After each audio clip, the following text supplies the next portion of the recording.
Dan hari ini kita sampai di bagian yang terakhir, Bu. Nggak berasa ya, cepat sekali ya. Kita sampai di bagian yang terakhir dari bulan Januari ini. Saya ajak saudara buka di dalam 2 Timotius pasal yang kedua, ayatnya yang ke-20 sampai 21. Saya ingin membawa saudara untuk melihat satu setting, saudaraku. Satu gambaran dari ayat ini. Saya akan bacakan kepada saudara ayat 20, atau bahkan kita mungkin bisa baca sama-sama ya. Hanya 2 ayat ya, boleh ya. Dengan suara keras kita baca bersama-sama 2, 3. Dalam rumah yang besar bukan hanya terdapat perabot dari emas dan perak, melainkan juga dari kayu dan tanah. Yang pertama dipakai untuk maksud yang mulia, dan yang terakhir untuk maksud yang kurang mulia. 21. Jika seorang menyucikan dirinya dari hal-hal yang jahat, ia akan menjadi perabot rumah untuk maksud yang mulia. Ia dikuduskan, dipandang layak untuk dipakai tuannya, dan disediakan untuk setiap pekerjaan yang mulia. Dari 2 Timotius ini saudaraku, saya ingin memberikan kepada saudara sebuah gambaran. Rumah Bapak saudara itu besar. Yang pertama ya saudaraku, tangkap ini dulu. Rumah Bapakmu itu besar. Dan di rumah yang besar ini sedang punya kerja, Bu. Rumah yang besar ini sedang punya gawe. 2020, rumah yang besar ini sedang punya kerja besar. Karena rumah yang besar ini sedang punya kerja besar, Bu. Dia butuh beraneka ragam perabot. Banyak perabot di dalamnya. Tapi Alkitab mengatakan, rupa-rupanya dari sekian banyak Pak, perabot yang ada di rumah yang besar ini, Alkitab mencatat, ada yang terbuat dari emas, perak, kayu, tanah. Pertanyaan saya kepada saudara, rumah ini besar, dia punya gawe, dia punya kerja besar. Dia butuh banyak sekali perabot. Perabot ini kalau dalam bahasa Inggrisnya saudaraku, nanti saudara lihat, itu vessel.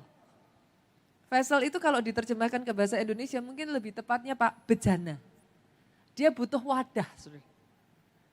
Dia butuh bejana untuk bisa dipakai. Dari sekian banyaknya macam bejana ini saudaraku, emas, perak, kayu, tanah. Saya tanya saudara, semua bejana, semua perabot dipakai atau enggak Bu? Dipakai enggak Pak kira-kira? Pakai.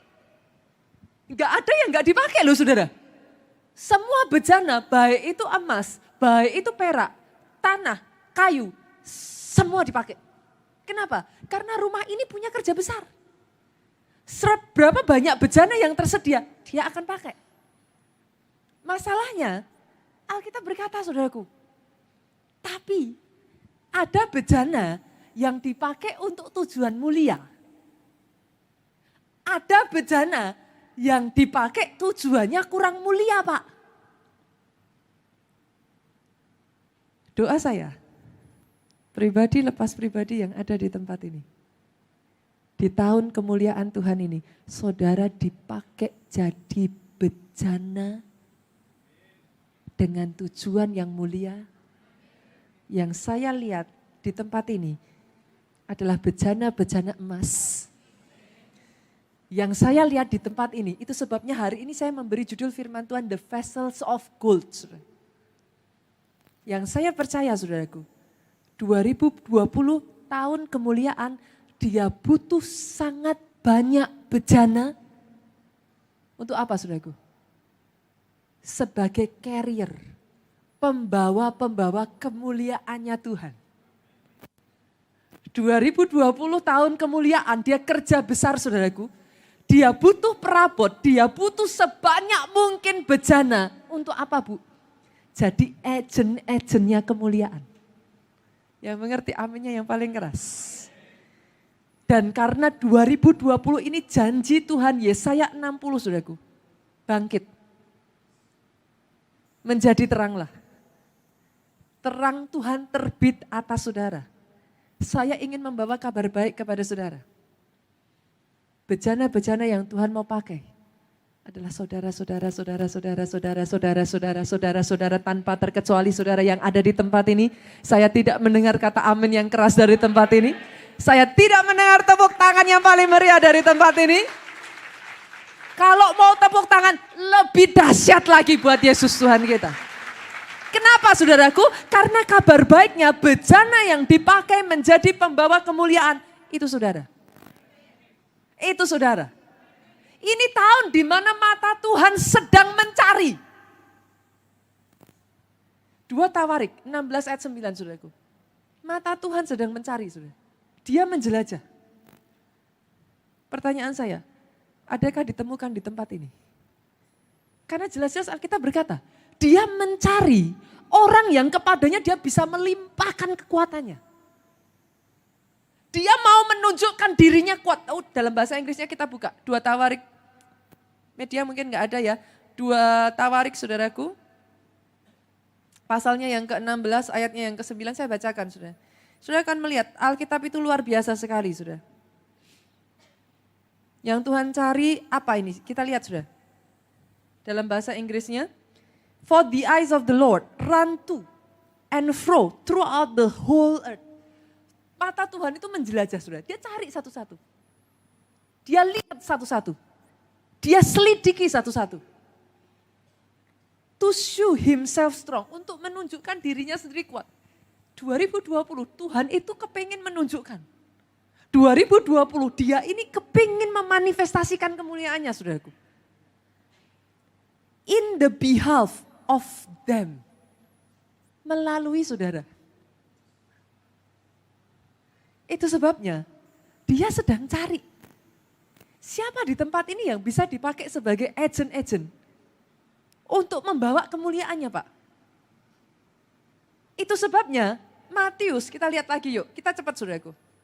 Saya akan bawa saudara lompat dari satu ayat demi satu ayat. Untuk saudara bisa melihat sebenarnya yang Tuhan mau itu seperti apa. Matius 5 ayatnya yang ke-13 sampai 14. Ayat yang ke-13 aja bagian pertama saudaraku. Coba saudara lihat di sana dikatakan apa saudara? Kamu adalah garam dunia. Saudara ini garam dan terang dunia, katakan amin yang paling keras. Garam dan terang dunia itu fungsinya buat apa? Kita lagi, lompat lagi saudara. 2 Raja-Raja 2. Satu kisah saudaraku, di mana Elisa pada saat itu, ayat 19 sampai ayatnya yang ke-22. Kita baca bergantian ya saudaraku, ayat 19 saya bacakan, ayat 20 saudara baca, kita bergantian. Berkatalah penduduk kota itu kepada Elisa, coba lihat, letaknya kota ini baik. Satu ketika saudaraku ada satu kota, penduduknya itu datang kepada Elisa. Mereka ngomong, Elisa, kota kami ini strategis. Enggak ada yang salah dengan kota kami. Letaknya baik, saya lanjutkan ya saudaraku. Seperti tuanku lihat, tetapi airnya tidak baik. Dan di negeri ini sering ada keguguran bayi. Saudara mau tahu fungsinya garam, saudaraku? Nanti kita akan baca selanjutnya, dengar baik saudara. Ada berapa banyak dalam kehidupan kita ketika kita masuk dalam kehidupan orang-orang di sekeliling kita. Sangat gampang untuk kita berkata rumput tetangga selalu lebih hijau. Yang mengerti katakan amin. Saudara lihat orang di samping kiri kanan saudara akan sangat mudah Bu bagi kita membanding-bandingkan. Kok kayaknya hidupnya enak ya? Enggak kayak saya. Kayaknya keluarganya baik-baik ya. Kayaknya suami istri ini rukun ya. Kayaknya keuangan baik-baik ya. Di luarnya boleh terlihat semuanya serba baik Pak. Tapi Alkitab mengatakan satu ketika ada sebuah kota saudaraku. Datang kepada Elisa. Dari luarnya tampak baik Pak. Letaknya strategis. Tempatnya baik. Tapi apa yang dikatakan Alkitab? Semakin dilihat saudaraku, air yang ngalir itu menyebabkan kematian. Alkitab mencatat ketika berbicara air yang mengalir keluar, itu berbicara apa saudaraku? Dari dalam diri kita mengalir aliran air kehidupan. Rupa-rupanya dari luar Pak, terlihat baik adanya. Dari luar semuanya oke. Tapi dalamnya mengalir kematian. Jangan salah saudaraku, 2020 Tuhan akan bawa orang-orang yang seperti ini ada dalam kehidupan saudara. Tuhan akan bawa, bahkan di gereja kita ini pun, Bu, saya jujur, saya berkata, saya berjumpa dengan begitu banyak orang datang ke tempat ini. Mereka sedang ada dalam masalah, Pak. Luarnya kelihatan baik. Kasih salam, jabat tangan, semua oke-oke. Begitu muncul, Pak, airnya mendatangkan kematian. Tapi apa yang dilakukan Elisa, saudaraku? Kita lihat, kita baca ayat yang ke-20. Dengan suara keras ya, saudaraku. Saudara baca dengan suara keras, 23. Jawabnya, ambillah sebuah pinggan baru bagiku dan taruhlah garam ke dalamnya. Maka mereka membawa pinggan itu kepadanya. Nah, ini Elisa, saudara. Disuruh Elisa cari apa, saudara? Pinggan baru. Pak, pinggan itu apa, Pak? Wadah. Betul ya? Mangkok. Pinggan itu mangkok, Pak. Bolehkah saya katakan ini bejana? Sama ya, Bu ya? Vessel, saudaraku. Elisa bilang, ada satu orang datang, satu penduduk kota datang, ada masalah. Kelihatannya di luar baik, dalamnya mematikan. Dalamnya ada kutuk, dalamnya butuh pemulihan. Elisa bilang, sini, bawa kepadaku sebuah pinggan. Saya berdoa saudaraku, ketika Tuhan berkata bawa pinggan itu, saudaralah orangnya satu demi satu di tempat ini. Dan Elisa meminta enggak sembarangan pinggan. Pinggan apa di situ dikatakan? Pinggan apa sudah? Bukankah dalam hidupmu yang lama sudah berlalu? Sekarang ini engkau adalah ciptaan baru di dalam Tuhan. Elisa mintanya bukan pinggan yang lama, pinggan yang sudah lama. Yang dia minta pinggan yang hidupnya diperbarui. Yang lama sudah berlalu. Atas kehidupan saudara saya perkatakan saat ini yang lama sudah berlalu. Engkau ciptaan baru di dalam Tuhan. Hidupmu hidup yang diperbarui di dalam Tuhan. Oh aminnya boleh lebih keras lagi. Setelah itu Elisa ngomong, pastiin bukan cuma pinggan yang baru. Di dalam pinggannya harus ada apa? Harus ada apa saudaraku? Bukankah saudara dan saya ini garam dunia? Aminnya halus yang paling keras. Setelah pinggan itu dipastikan dalamnya ada garamnya. Bukan pinggan baru tapi dalamnya kosong loh saudaraku. Halo, itu sebabnya di tempat ini rohnya harus bangkit. Enggak boleh hanya jadi wadah. Wadahnya boleh baru. Kalau dalamnya kosong Bu, percuma. Elisa minta wadah yang baru, yang sudah diperbarui. Dalamnya harus ada garamnya. Setelah itu kita lihat saudaraku, ayat 21. Ayat 21 saya bacakan.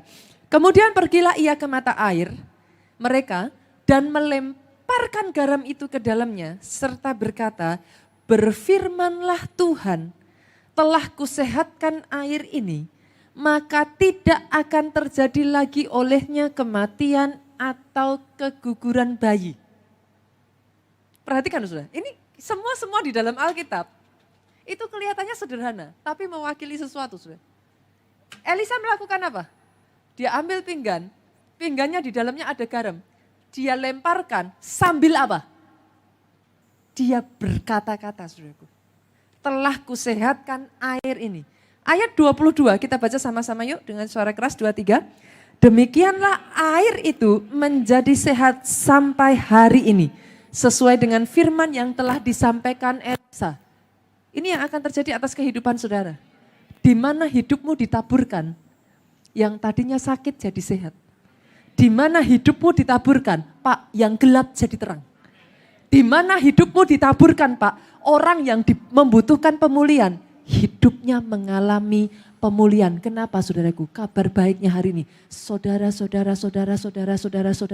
tanpa terkecuali di tempat ini. Engkau pinggan, engkau bejana, engkau wadah, engkau carrier kemuliaan Tuhan. Orang-orang yang dipilih untuk membawa kemuliaan Tuhan. Tahun 2020 ini ya saudaraku, kalau saudara melihat, saudara akan melihat ada satu perbedaan shifting dalam gereja kita.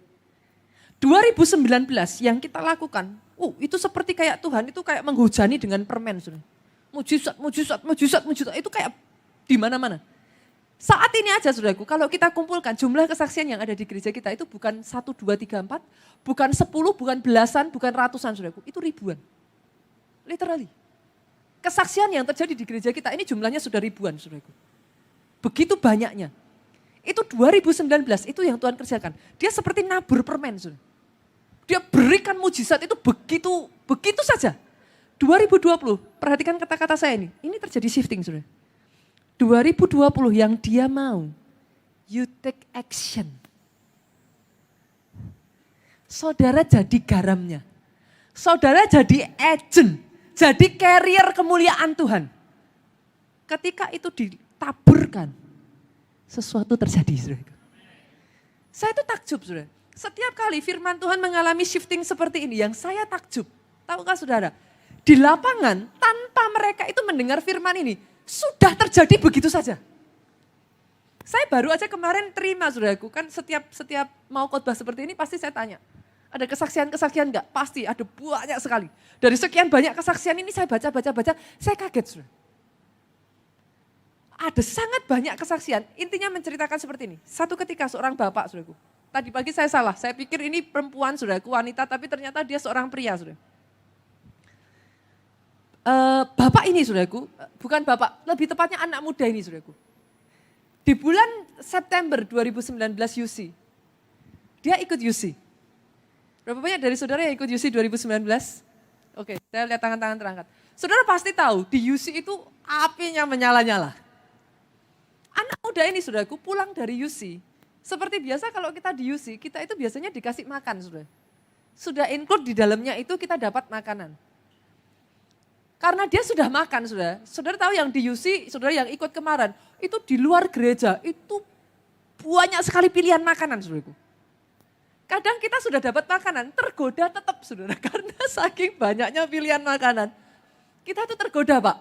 Beli ini, beli itu, beli itu, saudaraku. Dia karena sudah merasa perutnya kenyang, saudaraku. Dia dapat nasi box, dia nggak makan, saudaraku. Tapi anak muda ini, dia punya satu kebiasaan yang luar biasa saudaraku. Setiap kali dia dapat nasi box dan dia nggak makan, dia selalu berdoa kepada Tuhan seperti ini. Tuhan, hari ini pakai aku. Temukan aku dengan orang yang tepat. Untuk aku bisa dipakai jadi berkat. Itu kebiasaan yang dimiliki anak muda ini saudaraku. Dan berkali-kali saya mendengar kesaksian dari anak muda ini, saya tersentuh. Ini sudah berkali-kali kesaksian seperti ini dari anak ini muncul saudara. Hari itu saudaraku, dia berdoa, Tuhan temukan aku dengan orang yang tepat. Dia bawa nasi boxnya, dia jalan saudara. Bukan lagi hanya sekedar minta mujizat untuk diri kita sendiri. Tapi dia melangkah, dia katakan, Tuhan pakai aku jadi berkat. Pakai aku jadi mujizat. Pakai aku jadi alat untuk orang lain. Benar saudara, sambil dia berjalan saudaraku, di tengah jalan dia tuh melihat saudaraku ada seorang bapak. Bapak ini sibuk maaf saudaraku. Dia mencarinya istilahnya pemulung ya saudaraku ya. Jadi dia itu kayak mencari-cari barang yang dia bisa ambil dari tong sampah saudara. Dia berusaha pilah-pilah mana yang masih bisa diambil, mana yang sudah tidak bisa dipakai sama sekali. Dan dengan kepala yang tertunduk saudaraku, bapak ini tuh seperti kayak masuk kepalanya ke tong sampah itu saudaraku, dia ambil satu demi satu. Entah bagaimana anak muda ini, pelayan Tuhan di gereja kita ini lewat pas by dari bapak ini saudaraku, hatinya itu seperti digerakkan Tuhan. Ini, orang ini. Dia deketin saudaraku, dia tepuk pundak bapak ini, Pak, saya mau kasih berkat. Dia kasih nasi box itu saudaraku, Tuhan berkati ya Pak. Bapak ini kaget saudara, dia nggak menyangka, dia lihat anak muda ini dan dia katakan, terima kasih nak. Tapi anak muda ini saudaraku punya satu prinsip, setiap kali dia kasih berkat, dia nggak pernah mau kasih berkat, tinggal pergi saudara. Setiap dia kasih berkat, dia selalu saudaraku, dia akan duduk, dia akan ngajak ngobrol bapaknya tadi saudara. Kali ini setelah diajak ngobrol, pada saat ngobrol itu, bapak ini rupa-rupanya bercerita saudara. Apa yang dia rasakan, apa yang dia alami, betapa sulitnya kehidupannya. Dia curhat, saudara. Ajaibnya pada saat dia curhat, anak muda ini mulai menceritakan tentang kasih Yesus. Cerita punya cerita, saudaraku, setelah selesai, anak muda ini tanya sama bapak ini, Pak, apa yang bisa saya doakan buat bapak? Karena ditanya, Pak, apa yang bisa didoakan? Anak muda ini ngomong, bapak ini ngomong, nak, bapak ini sudah lama punya tumor. Jadi rupa-rupanya, saudaraku, ketika dia buka seperti ini, saudaraku, ininya, kerahnya, saudaraku, dia tarik seperti ini, dia buka, dia tunjukkan kepada anak muda, di belakang kepalanya itu ada seperti benjolan yang cukup besar. Saudara. Bapak ini berkata, saya sudah pergi ke dokter berkali-kali, bertahun-tahun tidak kunjung sembuh. Nah, doakan Bapak. Setelah pulang dari UC tahun lalu, saudara tahu, apinya menyala-nyala, saudara. Dengan iman dia tumpang tangan pada bagian yang benjol ini, saudaraku. Dan dia katakan, sembuh di dalam nama Yesus. Bapak terima kesembuhan yang daripada Tuhan. Sudah selesai, anak muda ini pulang, saudara. Waktu berlalu, saudaraku, tidak terjadi, anak muda ini juga udah gak ketemu bapak ini, saudaraku. Dia gak tahu apa yang terjadi pada bapak ini. Sampai kemarin, di kota Solo, mereka itu baru saja mengadakan Natal untuk kaum wanita, saudaraku. Makanya tadi itu saya berpikir ini anak muda ini perempuan, saudara. Tapi ternyata enggak, dia laki, saudaraku. Pulang dari acara Natal kaum wanita ini, saudaraku, sekali lagi anak muda ini dapat nasi box, saudara. Seperti biasa, dia punya kebiasaan apa, saudara? Karena enggak dimakan, dia doa. Tuhan, tunjukkan aku orang. Pakai aku untuk bisa jadi berkat untuk orang itu. Benar, saudara. Anak muda ini jalan lagi. Ini baru aja di bulan Januari ini, Bu. Baru aja, paling 1 minggu yang lalu. Dia jalan lagi. Kali ini dia ketemu dengan seorang bapak naik sepeda, saudaraku. Sedang nuntun sepedanya.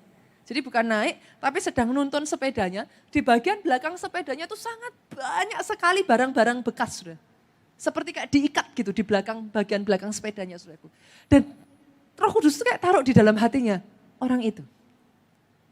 Anak muda ini benar-benar dekatin bapak ini, saudaraku. Dia tepuk pundaknya lagi dan dia katakan, Pak, saya mau jadi berkat. Dia kasih nasi box itu, Tuhan berkati, Pak. Seperti biasa apa yang dia lakukan, saudara? Ngajak, ngobrol. Ketika dia mau ngajak ngobrol bapak ini, dia kaget. Bapaknya langsung duluan ngomong, saudara. Nak, inget bapak enggak? Anak muda ini kaget. Mana ingat, saudaraku. Waktu kemarin dia yang sebelumnya di UC itu kondisi gelap, sudah malam, saudara. Mana ingat. Dia bilang, Pak, maaf, Bapak siapa? Bapak ini berkata, Nak, saya Bapak yang kamu doakan ada benjolan di belakang kepala saya. Kaget anak ini, saudaraku. Saya ingat, Pak. Kalau itu saya ingat. Sudah tahu Bapak ini katakan apa? Nak, sejak kamu doakan, benjolan Bapak sudah kempes, sembuh total. Dia bilang, Nak, doamu manjur. Terus dia bilang, saudaraku, Bapak ini katakan sama anak muda ini, Nak, kamu Nasrani kan? Kali ini boleh enggak Bapak minta? Bapak pengen jadi kayak kamu. Hari itu, saudaraku, dia tidak didoakan untuk kesembuhan, dia tidak didoakan untuk yang lain-lain. Dia didoakan menerima Yesus sebagai Tuhan dan Juru Selamat dalam kehidupan. Pada saat kesaksian ini diberikan, saudaraku, kesaksian itu berkata, Bapak ini ikut ibadah hari Sabtu kemarin di gereja kita di kota Solo. To God be the glory. Menjadi carrier kemuliaan Tuhan.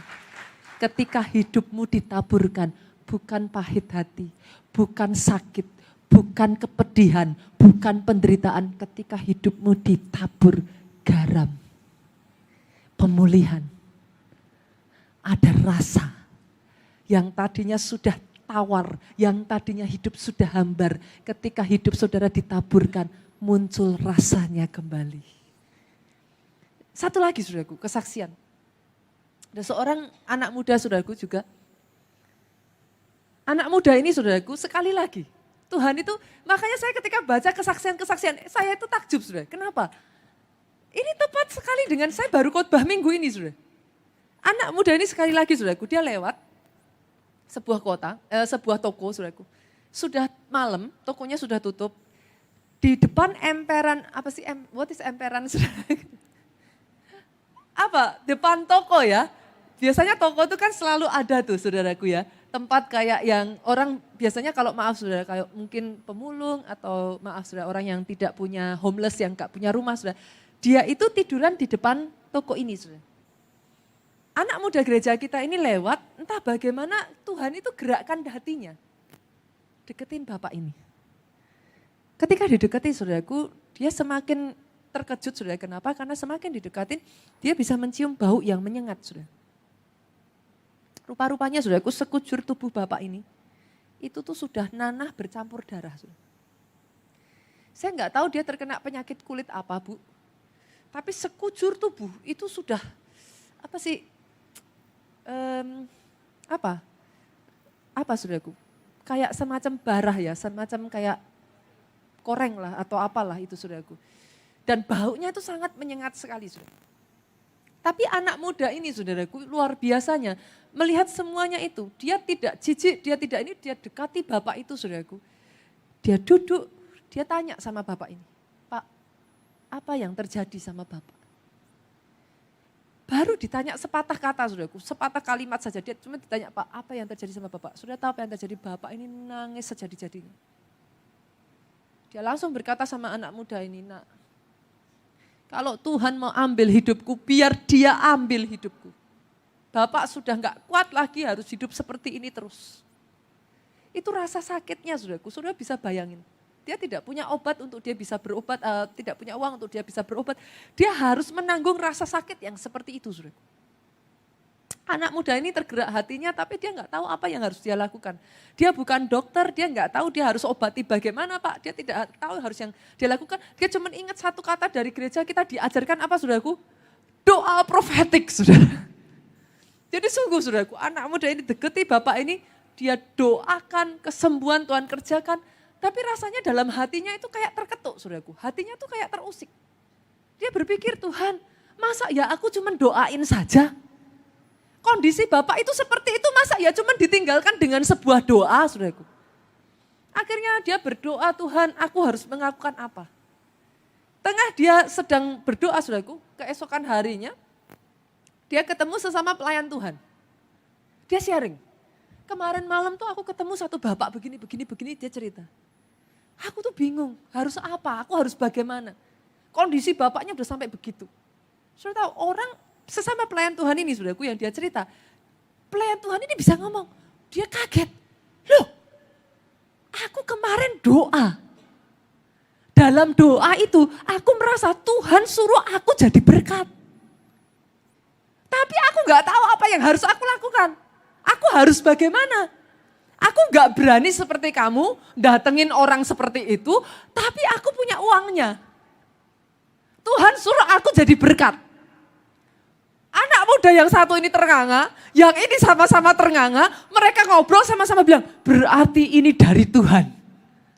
Akhirnya saudaraku mereka berdua pergi, datangi bapak ini, sudah tahu apa yang mereka lakukan saudaraku? Mereka bawa bapak ini saudaraku, mereka bawa ke rumah sakit. Mereka periksakan bapak ini. Mereka sewakan tempat untuk bapak ini bisa tinggal.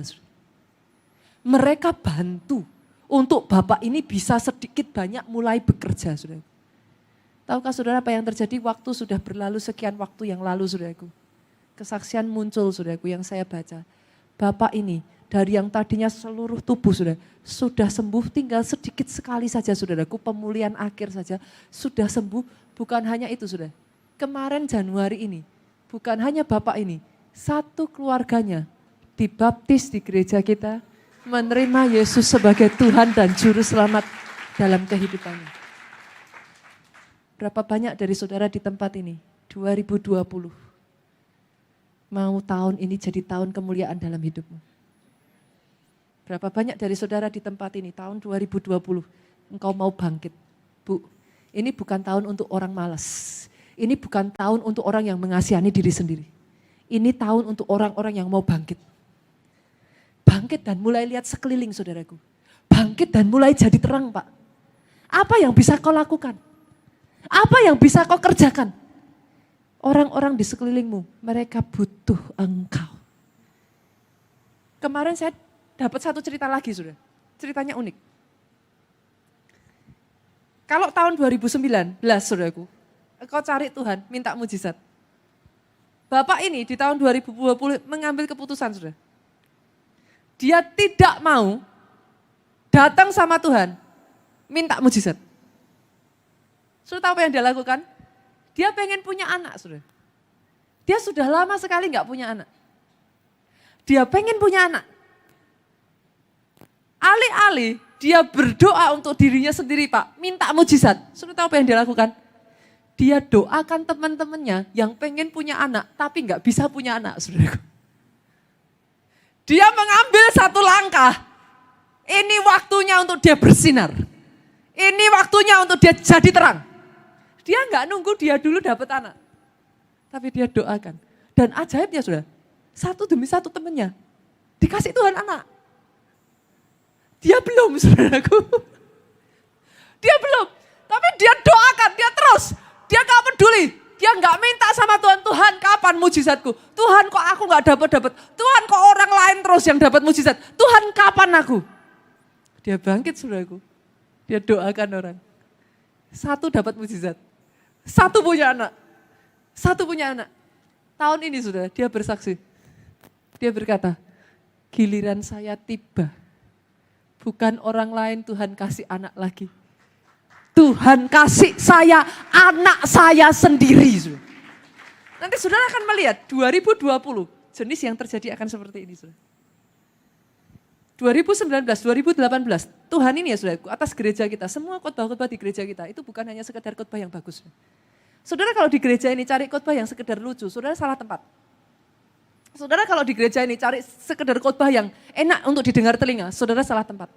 Di gereja kita ini saudara itu kayak digiring gitu loh saudara. Di keluarga Allah, Tuhan itu kayak punya tujuannya itu satu demi satu semakin jelas saudara. Dan 2020 jelas dia berkata, this is the year of God's glory. Tapi God's glory tidak terjadi kalau tidak ada di antara saudara yang bangkit. Mulai ambil itu saudaraku, mulai ambil keputusan. Jadi carrier kemuliaannya Tuhan. Bukan terus-menerus nunggu, bukan terus-menerus minta, bukan terus-menerus protes. Ambil keputusan bangkit. Ini saatku. Ini waktuku. Mau diberkati enggak diberkati, saya jadi berkat duluan. Yang mengerti katakan amin.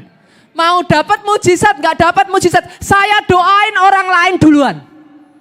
Ini 2020 sudah. Saudara nanti akan melihat terjadi shifting. Pertanyaannya sekarang, Pastor, gimana kalau sekarang saudara sudah tahu? Untuk saudara bisa ikut di sini, saudara harus tahu arah gereja kita ini mau kemana saudara. Kalau saudara nggak tahu, saudara nggak bisa masuk di situ. Ini nanti arahnya, ini shifting saudara. Karena Tuhan sedang akan bangkitkan orang-orang. Bukan gini, tapi gini. Saya ulang ya saudara. Bukan gini terus, tapi gini. Pertanyaannya sekarang, Pastor, gimana caranya? Bagaimana supaya aku ini bisa dijadikan, dipakai jadi vessel of gold. Bejana untuk kemuliaan. Karena semua bejana akan dipakai, sudah. Baik itu tanah, kayu, perak, emas, semua dipakai. Tapi hanya bejana emas. Ini yang dipakai untuk tujuan kemuliaan. Pertanyaannya sekarang, bagaimana caranya kita bisa dipakai jadi bejana emas? Nomor satu, saudaraku. Sudah catat ya. Yang pertama, kita buka di dalam Yesaya pasalnya yang ke-6, ayatnya yang ke-8. Bagaimana kita bisa dipakai jadi bejana emas? Yesaya 6 ayatnya yang ke-8. Boleh sama-sama kita baca 2, 3? Lalu, aku mendengar suara Tuhan berkata, siapakah yang akan kuutus? Kalau saat ini saudaraku, suara itu berkata, dia bertanya, siapa yang akan kuutus? Kita lanjutkan saudara. Siapakah yang mau pergi untukku? Saya itu kadang takjub loh saudara. Ayat ini tidak berkata siapa yang bisa. Ayat ini tidak berkata siapa yang mampu. Aneh ya sudah. Biasanya kalau kita mau kasih tugas, kita carinya orang yang bisa dong Bu. Betul ya? Tuhan enggak Bu. Dia tanyanya jelas. Siapa yang mau? Nomor 1 saudaraku. Kalau saudara mau 2020 jadi tahun kemuliaan dalam kehidupan, jadi orang yang mau dipakai Tuhan. Gak bisa enggak. Jadi orang yang mau dipakai Tuhan. Buat saya saudaraku, satu ketika saya ditanya salah satu pelayan Tuhan di gereja kita ini. Pastor, apa ayat favoritnya Pastor Nita? Saya enggak jawab susah-susah. Saya langsung jawab saat itu juga, so easy for me. Saya bilang Lukas 1 ayat 17-18.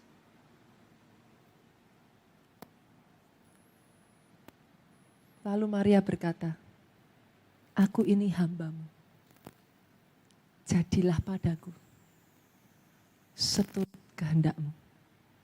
Sebab bagi Allah tidak ada yang mustahil.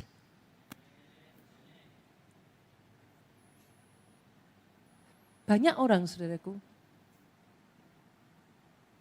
mendengar cerita Maria, mereka berkata, enak ya jadi Maria. Bukan hanya perabot emas. Maria ini jadi perabot emas yang sangat eksklusif, saudara. One of a kind, gak pernah ada lagi di dunia. Satu-satunya, hanya satu wanita yang dipakai Tuhan untuk melahirkan bayi Yesus. Sangat gampang bagi kita tergoda untuk berkata, saudaraku, enak ya kalau dipilih jadi Maria. Pertanyaan saya saudara, pernah gak kepikir? Pada saat malaikat Gabriel datang kepada Maria saudaraku. Maria itu dicatat sudah bertunangan dengan Yusuf. Berapa banyak di tempat ini yang saudara sudah menikah? Boleh saya lihat tangan terangkat? Oke, turunkan tangan saudara. Saya lihat ada Pilo, ada Ida. Masih ingat gak? Karena ini pernikahannya baru, saya tanya mereka saudara. Kalian masih ingat gak kira-kira kemarin pada saat sudah habis tunangan mau menikah? Pikiran-pikiran apa yang muncul di benak kalian? Biasanya saudaraku, orang tuh kalau sudah tunangan, pasti akan terpikir, kita sebagai pasangan akan mulai ngobrol. Nanti ke depan mau gimana? Betul gak? Semua rencana-rencana itu muncul saudaraku. Kamu mau jadi ibu rumah tangga atau mau kerja? Keuangan bagaimana? Kita mau gabung bersama-sama buka satu usaha atau kamu kerja sendiri, saya kerja sendiri. Betul atau betul? Itu hal-hal yang kita tidak bisa tidak. Setelah kita tunangan sudah, ini kan getting serious ya Bu ya. Jadi mulai ini bukan hanya sekedar pacaran saudaraku. Ini sudah mau menuju ke pernikahan. Orang akan sudah mulai merencanakan semuanya itu. Saudara harus mengerti pada saat malaikat Gabriel datang kepada Maria, Maria itu sudah bertunangan dengan Yusuf. To be honest, saudaraku. Pernahkah saudara berpikir apa yang ada di pikiran Maria saat itu? Alkitab mencatat Yusuf itu adalah seorang tukang kayu, saudara. Kalau zaman sekarang tukang kayu itu jangan saudara pikir tukang kayu ya saudaraku. Zaman sekarang itu kontraktor, saudara. Di zaman itu tukang kayu itu membangun rumah, saudara. Jadi kalau saudara masukkan di konteks saat ini Bu, Yusuf ini seorang kontraktor, saudara. Pernahkah terpikir di benak saudara? Setelah pertunangan itu, Maria itu sudah muncul dengan 1001 ide-ide dan sudah muncul dengan semua rencana-rencana masa depan mereka berdua. Saudara. Kenapa saya katakan demikian, saudaraku? Pada saat malaikat Gabriel itu muncul, saudara. Banyak kita berkata, kita berpikir enak ya jadi Maria kedatangan malaikat Gabriel. Tapi tahukah saudara, pada saat malaikat Gabriel itu muncul di depan Maria, di saat itulah semua rencana, semua pikirannya, semua ide-idenya mati bersama datangnya malaikat Gabriel itu, saudara.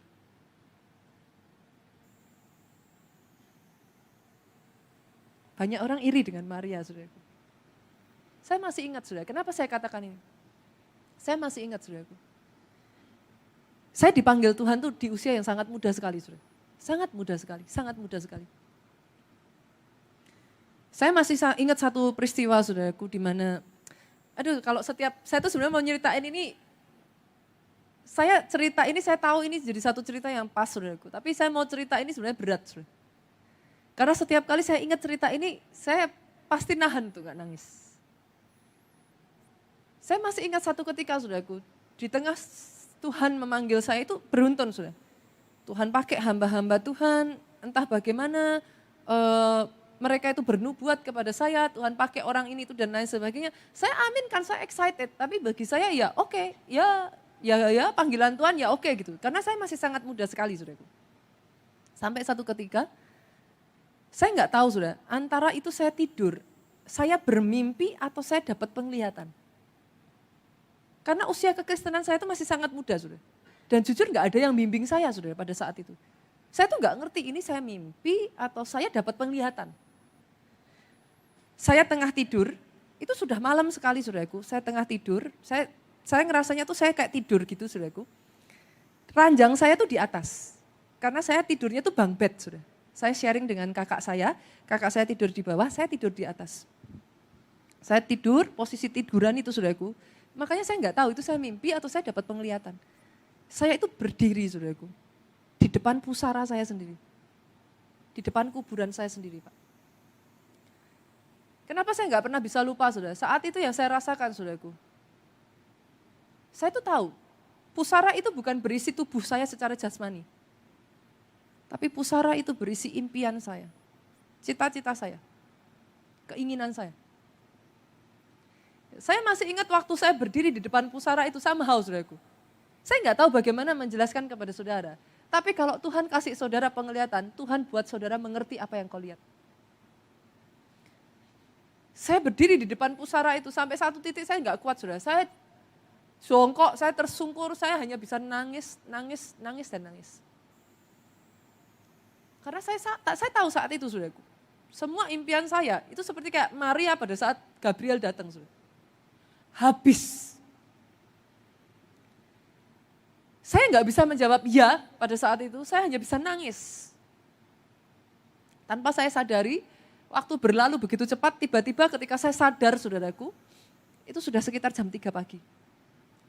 Tapi posisi saya sadar, itu saya masih nangis, saudara. Jadi literally saya itu nangis. Satu kali itu, saudaraku, saya masih belum menjawab. Satu ketika saya ikut retreat, semacam kalau di gereja sekarang itu retreat encounter, saudara. Tapi zaman itu kita belum punya encounter, saudaraku. Gereja kita itu kayak retreat pelayan Tuhan. Anak-anak muda pisah dengan orang tua, saudara. Di retreat itu sekali lagi, saudara. Tuhan tantang saya itu. Di retreat itu gambaran dari kuburan saya itu kuat sekali, saudara. Itu saya cuma bisa nangis sepanjang retreat itu, saudaraku. Saya itu kayak orang gila, saya itu guling-guling, saya nangis sampai meraung-raung, saudara.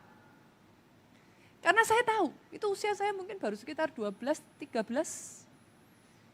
Saya tahu sejak dari hari itu, hidup saya bukan punya saya lagi, saudara. Saya tahu sejak dari saat itu, saya tidak boleh lagi mengejar cita-cita saya. Itu membuat saya tuh sampai kayak hanya bisa nangis. Tetapi di saat itulah saya menjawab Tuhan. Yesaya 6 ayat 8 yang saudara baca tadi. Tuhan, ini aku, utuslah aku. Sama seperti yang Maria jawab pada saat itu kepada Gabriel, saudara. Saya tahu yang dirasakan, saudaraku. Antara nggak bisa ngomong apa-apa. Maka itu kalau saudara lihat jawaban Maria, dia hanya bisa berkata, Tuhan, aku ini hamba-Mu. Jadilah padaku seturut kehendak-Mu. 2020, saudaraku. Orang-orang yang kepadanya tahun kemuliaan Tuhan dinyatakan adalah orang-orang yang berani menjawab kepada Tuhan. Aku ini hamba-Mu. Jadilah padaku seturut kehendak-Mu. Sebab apa, saudaraku? Bagi Tuhan tidak ada yang mustahil. Oh, kalau mau tepuk tangannya yang paling meriah buat Yesus. Saya berdoa, saudaraku. Di 2020 ini, ketika Tuhan memanggil saudara, tidak semua orang punya panggilan full time, saya tahu. Tapi ada orang-orang di tempat ini yang saya tahu saudara punya panggilan full time. Sama seperti saya, saudara. Tapi kadangkala ya saudara, jujur, jawab panggilan itu enggak gampang, saudara. Saya orang yang dari kecil suka bisnis, Bu. Mami saya tuh kalau ngomong, kamu tuh ya sejak lahir bayi aja sudah sukanya bisnis katanya gitu, saudara.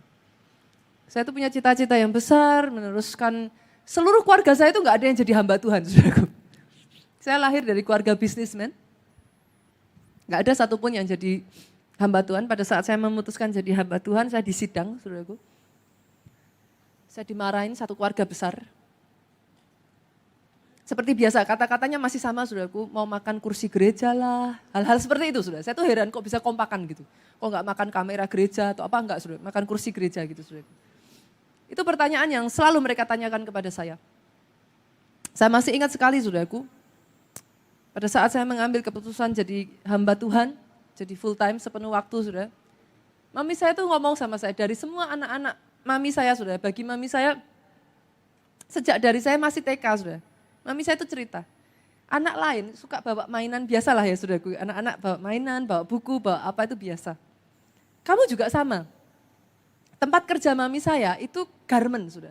Mami saya itu semacam kayak pabrik lah, kain gitu, saudaraku. Menjahit dan lain sebagainya. Nah, seringkali ketika saya datang ke pabrik mami saya ini, saudaraku, saya masih ingat sekali. Kalau sudah datang kain, itu seperti gunung itu loh, saudara. Kain itu gulungan besar-besar ditumpuk, kayak gunung. Saya suka naik dari atas, sliding ke bawah, saudaraku. Saya pulang sekolah pasti main ke tempat pabriknya mami saya ini. Nah, biasanya kalau saya main, anak kecil lain main, bawa mainan, itu kan mainan sama pegawainya, saudara. Kalau saya enggak, saya bawa mainan, saya jejer-jejerin, saudaraku, terus saya jual, saudara.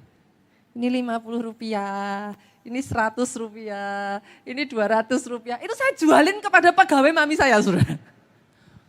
Kalau saya datang, kadang-kadang saya suka bawa itu loh, saudara, es lollipop, sudah tahu ya, yang cuman kayak ditaruh di ini terus dikasih batang tuh, saudaraku, saya bawa ke tempat kerja mami saya, terus saya paksa pegawai mami saya beli satu-satu, saudaraku.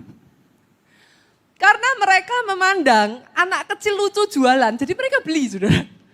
Dan sejak dari saya kecil, saya suka jualan, saudara. Saya suka jualan, itu sudah kayak bakat alamiah ya, saudara. Itu sudah bawaan lahir gitu, saudara.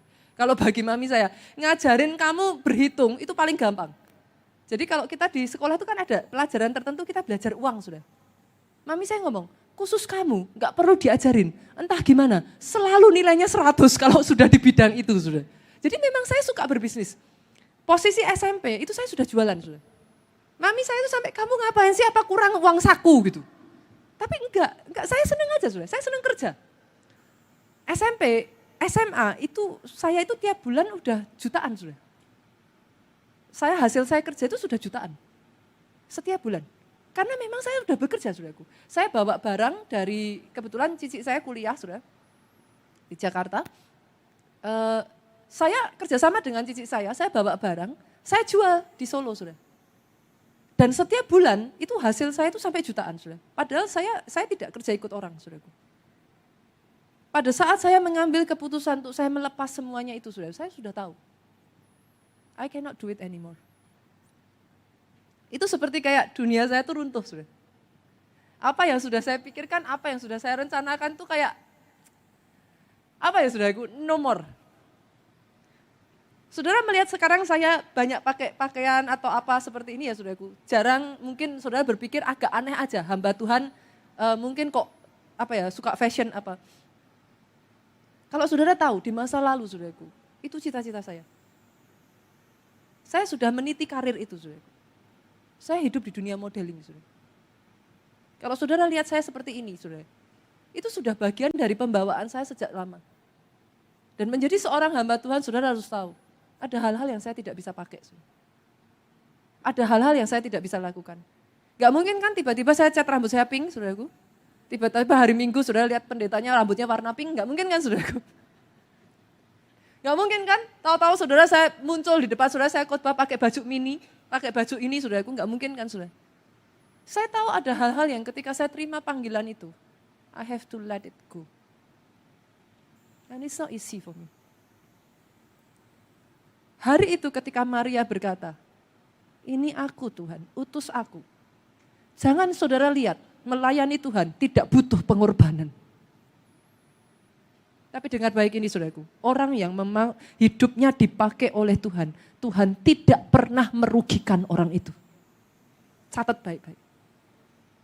Saya boleh mengikis bagian dari hidup saya saudaraku, ada hal-hal yang saya korbankan, ada hal-hal yang saya harus taruh itu, simpan itu dalam-dalam dan saya nggak akan pernah bisa buka lagi. Tapi dengar baik-baik ini saudaraku. Dalam hidup saya, Tuhan saya tidak pernah sekalipun merugikan saya. Masing-masing dari saudara, saudara punya panggilan yang berbeda-beda. Tapi izinkan saya katakan ini. Ketika Tuhan memanggil saudara untuk dipakai menjadi bejananya, pastikan kau jawab dia, ini aku Tuhan, utuslah aku. Karena orang-orang yang seperti ini di 2020, engkau akan melihat terang kemuliaan Tuhan terbit atas hidupmu. Yang kedua saudaraku, yang kedua. Saya cepat yang kedua. Bagaimana kau bisa dipakai menjadi bejana emas? Hidup dalam kekudusan, gak bisa enggak, itu non-compromise saudaraku. 2 Timotius 2 ayatnya yang ke-21. Jika seorang menyucikan dirinya dari hal-hal yang jahat, ia akan menjadi perabot rumah untuk maksud yang mulia. Ia dikuduskan, dipandang layak untuk dipakai tuannya, disediakan untuk setiap pekerjaan yang mulia. Saya tuh pernah cerita hal ini saudaraku. Sampai detik hari ini, sampai sekarang ini saya udah punya 3 anak. Saya tuh cuma punya 1 pacar saudara. Pacar saya yang jadi suami saya sekarang ini saudaraku. Jadi saya tuh gak pernah, orang tuh banyak ngomong sama saya bodoh. Orang tuh banyak ngomong sama saya, kamu gila ya. Kenapa sih? Seumur hidup cuma punya 1 pacar. Karena saya mengatakan pada diri saya sendiri, saudara. Kalau saya mau dipakai Tuhan, saya katakan Tuhan, saya nggak mau pacaran sembarangan. Saya nggak mau hidup sembarangan. Saya jalani itu sejak saya mulai dipanggil Tuhan tuh saya usia SMP, saudara. Sejak saat itu sampai detik di mana saya menikah dengan suami saya, saudara, akhirnya. Saya tuh nggak pernah ngerasain yang namanya gonta-ganti pacaran, saudaraku. Pasangan nggak pernah, saudara. Karena satu hal ini, saya pegang satu prinsip ini. Saya katakan kepada Tuhan saya, Tuhan, saya mau belajar untuk dipakai Tuhan. Hidup saya mau. Jadi ketika justru di usia di mana saya sudah, teman-teman saya kenal pacaran, saudaraku. Saya memutuskan saya tidak mau pacaran. Saya pernah cerita kepada saudara bagaimana dulu ketika saya bertobat, saya tuh orangnya, Kristennya tuh fanatik sekali, saudara. Saya tuh gila lah buat Tuhan, saudara. Saya mengambil keputusan saya tidak pernah mau pacaran, saudaraku. Orang yang saya pacaran adalah orang yang akan menjadi suami saya. Itu ketetapan dalam hati saya, saudara. Ketika saya ceritakan semua ini kayak saya kilas balik, saudaraku. Saya hanya bisa berkata seperti ini. Tuhan itu gak cari orang yang kudus, yang sudah kudus. Tapi ayat ini berkata, dia cari orang yang mau dikuduskan. Saya gak tahu bagaimana hidup saudara. Saudara mungkin berkata, pastor, ya mungkin pastor datang dari latar keluarga yang baik-baik dan lain sebagainya. You can say whatever, saudara. Tapi satu hal yang ingin saya katakan, he doesn't look for the one that is already holy. Kalau saudara merasa hidupmu gak layak, Pak, kalau kau merasa masa depanmu kotor, dia cari orang yang mau dikuduskan. Karena ketika saudara mau dikuduskan, saudara akan dipandang layak untuk dipakai membawa terang kemuliaan Tuhan. Doa saya saudara 2020 ini. Tidak lagi hidup dalam dosa. 2020 saya saya ngomong saudara. Hari-hari ini kalau saudara masih pacarannya enggak benar, saudara masih main tipu, hari-hari ini kalau saudara masih hidup dalam perzinahan, hidup berselingkuh, dalam pornografi, hari-hari ini saya enggak tahu apa yang saudara lakukan. Izinkan saya katakan ini, tinggalkan dosa. Dia itu kudus saudara. Sama anaknya aja, sampai Yesus di atas kayu salib. Saya pernah ceritakan ini kan kemarin saudaraku. Yesus di atas kayu salib, Yesus tuh gak teriak karena kesakitan. Dia gak teriak karena gak kuat menanggung semua beban. Dia teriaknya cuma satu, Eli, Eli, lama sabatani. Allahku, Allahku, kenapa engkau meninggalkan aku? Artinya apa saudara? Bahkan terhadap putranya yang tunggal bu. Pada saat Yesus di atas kayu salib, Bapak itu memalingkan wajahnya. Begitu dia tidak tahan dengan dosa, dia memalingkan wajahnya dari putranya sendiri. Jangankan sama kita Pak, sama anaknya yang tunggal aja ketika itu sudah berbicara dengan dosa, Yesus menanggung dosa seluruh umat manusia. Allah Bapa itu memalingkan wajahnya. 2020 sudah ambil keputusan keluar dari dosa. Tinggalkan dosa. Lepaskan semuanya, jangan lagi main-main, hidup main-main dengan dosa. Jadilah engkau kudus sebab dia kudus. Saudara akan melihat ketika engkau mengizinkan hidupmu dikuduskan. Dia akan pakai engkau dengan caranya yang ajaib. Dia akan bawa engkau pada satu perjalanan baru dalam kehidupanmu. From glory to glory to another bigger glory. Sungguh saudaraku. Lompatan besar itu jadi atas hidup saudara di 2020 ini. Boleh saya dengar tepuk tangan yang paling meriah buat Yesus Tuhan kita. Yang terakhir saudaraku. Yang terakhir hidup dalam kerendahan hati. 1 Petrus 5 ayat 5 bagian B sampai ayat yang ke-6. Saya undang pemain musik maju ke depan. Allah menentang orang yang congkak tetapi mengasihani orang yang rendah hati. Karena itu rendahkanlah dirimu di bawah tangan Tuhan yang kuat, supaya kamu ditinggikannya pada waktunya. Saya tuh bersyukur saudara, saya melihat orang-orang yang dipakai Tuhan besar. Kebanyakan yang saya kenal ya saudaraku, gak bisa enggak. Ciri yang ketiga, rendah hati Pak. Pak Obaja itu ya saudara, contoh kerendahan hati yang, saya gak bisa ngomong lah saudaraku.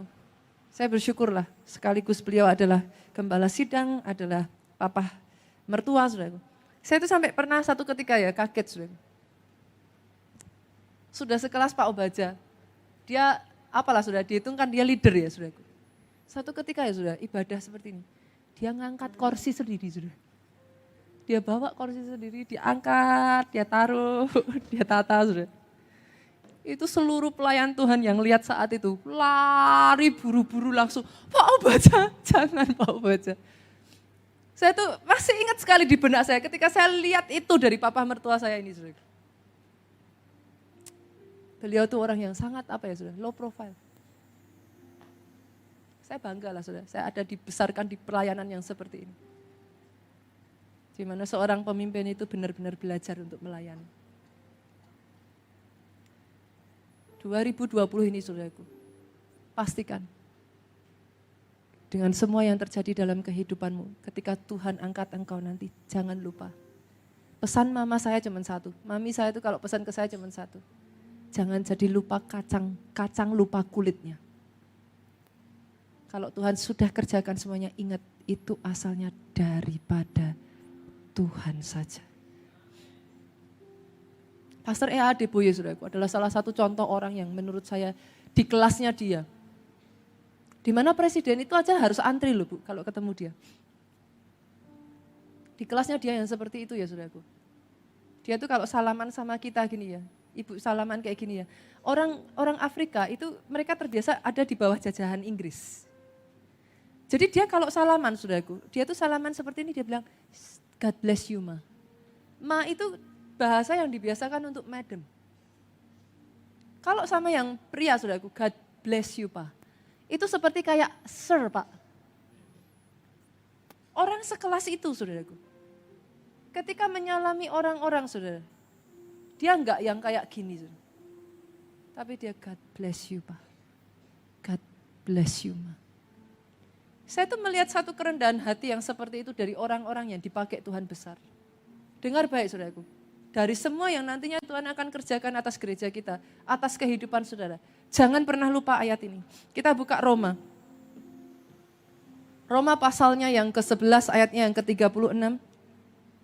Saya bacakan buat saudara.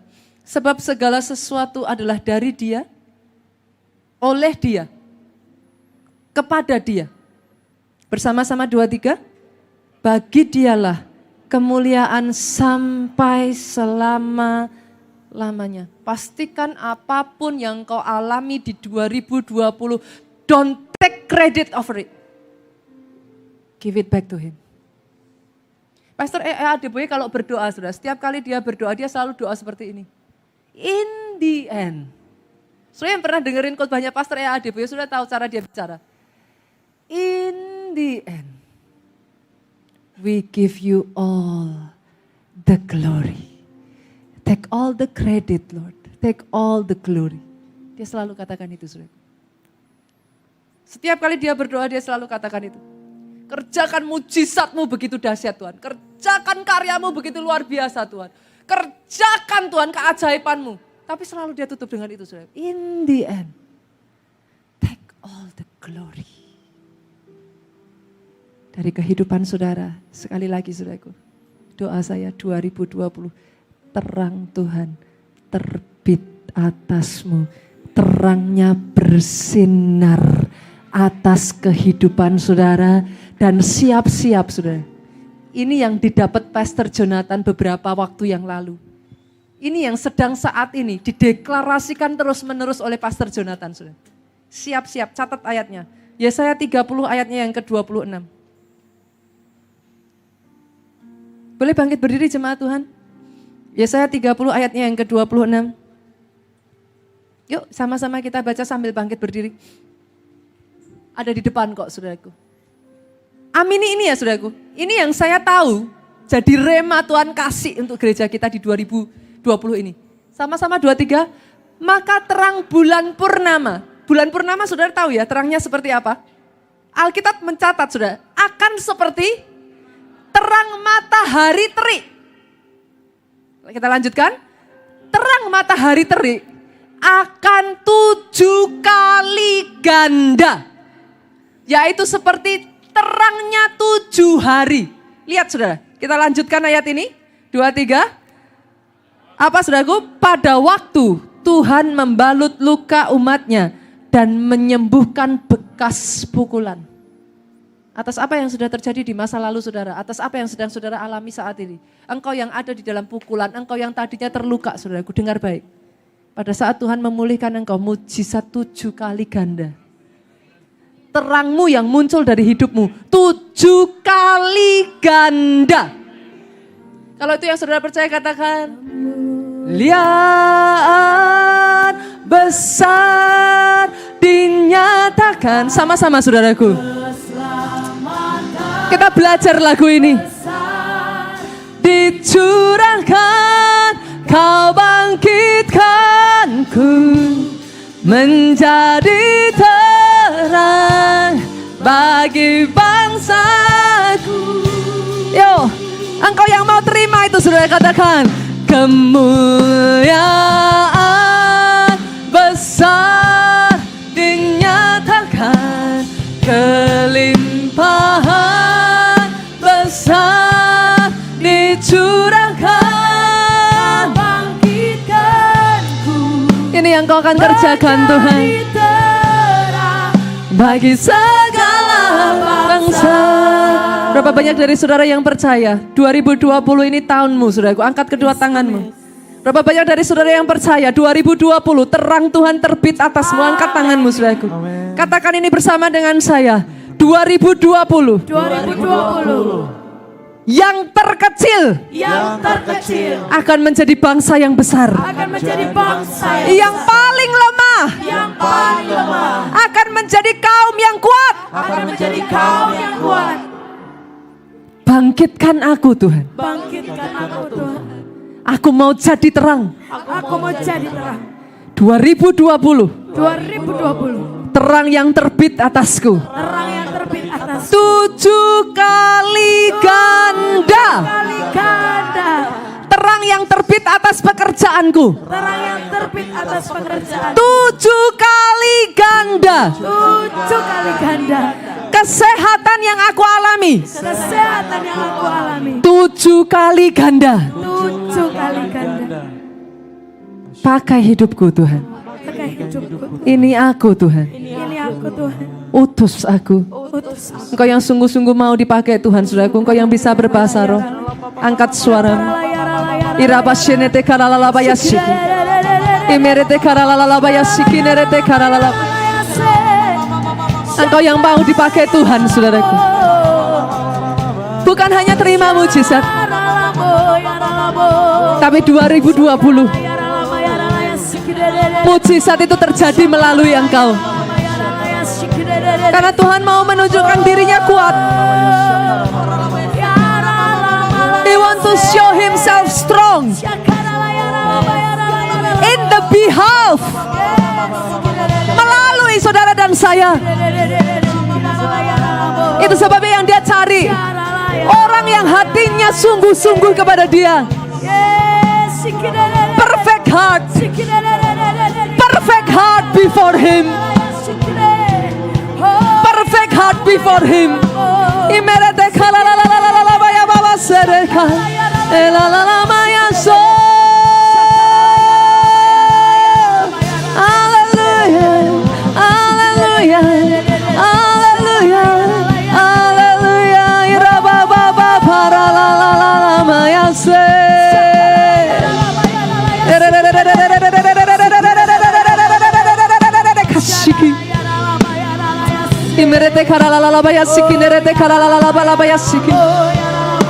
Yesus Tuhan, Yesus Tuhan, Yesus Tuhan.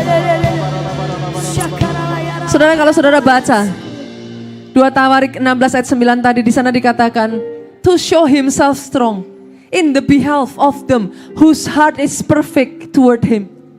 Masih ingat beberapa waktu yang lalu, saudaraku, saya mengkhotbahkan tentang Pondok Daud. Kalau saya nggak salah di bulan Oktober atau November. Tadinya hati Daud itu disebut perfect. Masih ingat ya, saudaraku? Tapi ketika Pondok Daud itu dibangun, Daud membawa umatnya menjadi orang-orang yang punya perfect heart. Tuhan sedang mencari orang-orang yang seperti ini akhir zaman ini, saudara. Itu sebabnya dibentuk Pondok Daud, saudaraku. Itu sebabnya Tuhan berkata pemulihan Pondok Daud di akhir zaman karena ini. Dia sedang mencari orang-orang yang perfect heart toward him. Untuk apa? Dilimpahkan kekuatannya, saudara. Berapa banyak dari saudara, saya ingin berdoa secara khusus. Itu saudara. Saudara mau dipakai. Saudara mau, katakan kepada Tuhan, Tuhan aku mau perfect heart. Perfect heart, tidak ada satupun dari kita yang bisa sempurna, saudara. Kalau saudara penasaran dengan apa yang saya katakan ini, cari khotbah saya. Sekitar bulan Oktober, November tentang Pondok Daud. Di sana dijelaskan apa sih artinya perfect heart itu. Bagaimana orang bisa punya perfect heart. Bukan kitanya yang perfect, no. Tapi ketika hatimu condong kepada Tuhan. Ada dosa kecil, ada kesalahan kecil. Engkau mudah dikoreksi oleh Tuhan. Engkau punya hati yang lembut. Ketika kau dikoreksi, engkau tidak mundur, saudaraku. Tapi kau datang di hadapan Tuhan. Kau dengan tangan terbuka, dengan tangan terangkat. Kau berkata, Tuhan ampuni aku. Aku mau Tuhan, aku mau dipakai. Jadi punya hati yang lembut, saudaraku. Hati yang gampang dipakai. Hati yang gampang dengar-dengaran suara Tuhan. Kalau itu engkau, saudaraku, angkat tanganmu. Hambamu berdoa, tangan-tangan yang terangkat ini Tuhan. Engkau lihat. 2 Tawarik 16 ayat 9 hambamu berdoa, Tuhan itu jadi. Amin. Ketika matamu menjelajah ke seluruh bumi ini. Ditemuilah, saudara. Jemaat di keluarga Allah ini. Yes. Ditemuilah pelayan-pelayan Tuhan di keluarga Allah ini.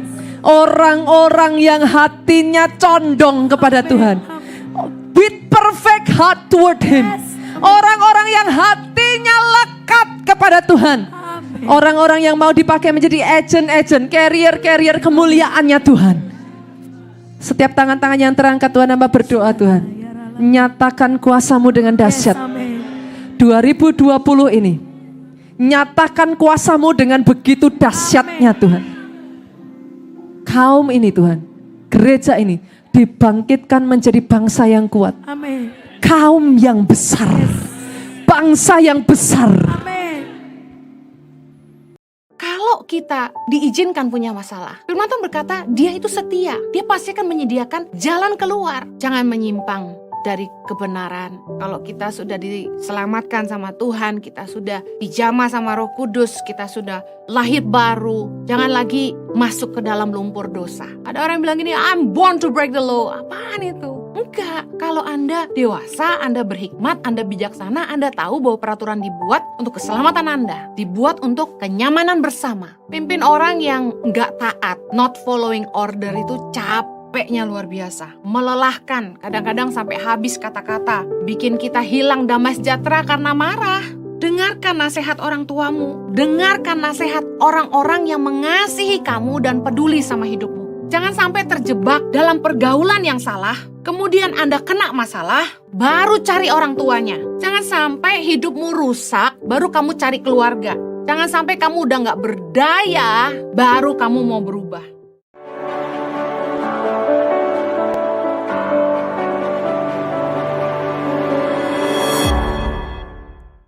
Halo Shalom, senang sekali saya bisa kembali melayani Anda dalam kebenaran firman Tuhan. Hari ini saya akan bicara tentang hidup dipimpin masalah. Ada orang-orang yang hidupnya itu selalu penuh masalah, ya. Kita bisa lihat dari wajahnya. Coba lihat wajah-wajah di kanan kiri Anda hari ini. Apakah ada wajah-wajah penuh masalah? Ada teman-teman yang kalau kita ketemu sama mereka, wajahnya tuh stres, masalahnya banyak, hidupnya ruwet. Dan kalau kita tanya, gimana bro? Tarik nafas, buang nafas dulu. Susah bro, gitu ya. Pasti kalau ditanya tuh gak ada yang baik gitu. Kalau ditanya selalu bilang gini, bini bawel bro, aduh anak gini bro. Pasti ceritanya tuh ada aja masalahnya gitu. Menantu begini, anak begini, mertua begitu, orang tua begini, istri begini, suami begitu gitu ya. Kerjaan gak baik. Kadang-kadang saya lihat orang-orang tuh kok nggak pernah ada yang kayak datang tuh kalau mereka misalnya diberkati luar biasa gitu ya. Mereka dijawab Tuhan doanya gitu. Jarang gitu yang datang kasih tahu kita, thank you loh aku didoain gitu ya. Terima kasih loh doanya tuh luar biasa. Sekarang aku udah dapat pekerjaan, sekarang hidup aku udah ditolong Tuhan.